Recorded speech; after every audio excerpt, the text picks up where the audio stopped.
அனைவருக்கும் வணக்கம். உலகம் முழுதும் அந்த மூட நம்பிக்கை இருக்குங்க. எல்லா நாடுகளிலும் இருக்கு. ஆனால் அதுக்கும் நம்ம நாட்டுக்கு என்ன வித்தியாசம்னா, நம்ம நாட்டில் ஈஸியாக கடவுளின் பெயரை சொல்லியோ, பக்தி பெயரை சொல்லியோ, சாமி பெயரை சொல்லியோ ஈஸியாக மாற்றிடுவோம்.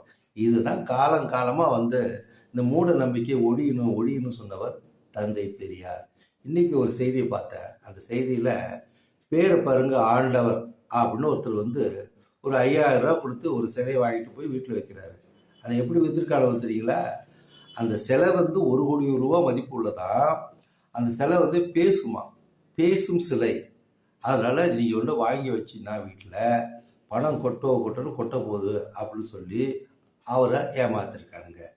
உன்னுடைய அறிவு எங்கப்பா போடுச்சு? எந்த காலத்துல அம்மன் பேசினார் அப்படின்னு சொல்லிட்டு பராசக்தியில் ஒரு வசனம் வரும் இல்லையா? அதே போல் இப்பயும் கேட்டு பாருங்க. ஏஐ தொழில்நுட்பத்தில் உருவாக்கப்பட்ட பொம்மைகள் வேணா மனிதனை விட சிறப்பாக பேசிட்டு இருக்க. இது விஞ்ஞானம். ஆனால் மனிதனால் உருவாக்கப்பட்ட இந்த பொம்மைகள் அதுதான் நாங்கள் சொல்கிறோம்.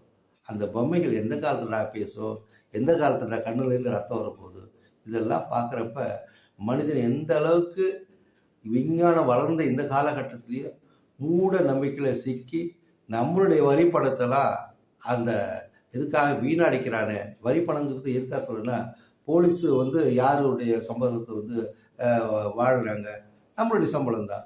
அதனால் என்னுடைய காசு அதில் ஒரு பைசா இருக்கும். அதனால தான் நான் சொல்கிறேன், என்னுடைய இது என்னன்னா, இதுமாரி மூட நம்பிக்கையில் சிக்கி கம்ப்ளைண்ட் கொடுக்குறவங்களுக்கு மேலேயும் வழக்கு தொடுந்து அவர்களுக்கும் தண்டனை கொடுக்கணுங்கிறது தான் என்னுடைய வேண்டுகோள். இது நான் சொல்கிறத நீங்கள் பார்வையாளர்கள் வியூவர்ஸ் பார்த்து கொஞ்சம் சிந்திச்சு பாருங்க. அவனுக்கும் தண்டனை கொடுக்கணும். ஏன்னா பேராசை இது மாதிரி போலியான ஆன்மீகத்தெல்லாம் போய் புகுந்துட்டு மற்றெல்லாம் முட்டாளாக்குறது கண்டிக்கத்தக்கது. எனவே தான் நான் சொல்லுகிறேன், அவர்களுக்கும் தண்டனை கொடுக்க வேண்டும். அதே போல் இந்த மூட நம்பிக்கை இந்த இந்தியாவில் மட்டும் இல்லை, உலகம் முழுக்கும் இருக்கின்ற காரணத்தால் தமிழ்நாட்டில் குறிப்பாக இருக்கிற வரைக்கும் தந்தை பெரியார் அவர்கள் வாழ்ந்து கொண்டே இருப்பார். அவரை பற்றி நாம் பேசிக்கொண்டே இருப்போம். நன்றி, வணக்கம்.